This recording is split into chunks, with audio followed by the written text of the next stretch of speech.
कर्म करताना राम करता ही भावना ठेवून आपण वागणं जरूर आहे.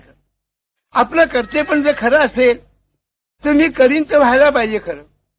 असा कोणता मनुष्य आहे सांगा, आमकं केलं की मला फळ आमकं मिळेलच अशी खात्री सांगणार असं कोण सांगेल? किती हुशार मुलगा असेल, शाळेत पास झाला, मी केला खरं पण थोडी निकालाची वाट पाहतोच तो मुलगा. अर्ज जरी केला तर नोकरी मिळेल की रास्ते असतील त्याला माणसाला. मी केलं म्हणजे होईलच असं कोणाला वाटत नाही कधी. हे कोणाला वाटेल ज्याला केल्यानंतर मिळायची खात्रीच होते, नक्की मिळायची. आमकं केलं तर झालंच पाहिजे अशी ज्याला खात्री असेल त्याने मी करता म्हणण्यात काहीतरी शोभा आहे. तर मी करता हे म्हणण्यात खरं नाही, मग राम करता म्हणावं. दुसरं कर्म करताना ते कर्म करताना त्याचं स्मरण तेवढं राखावं. कर्म करताना स्मरण जर राखलं तर बंधन नाही असं शास्त्र सांगताय. स्मरणामध्ये कर्म करावं हे सांगितलं.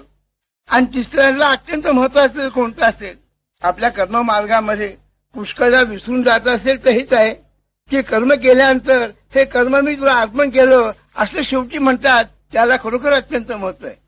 जी गोष्ट अर्पण केली तर बंधनाला कारण कधी होत नाही काही.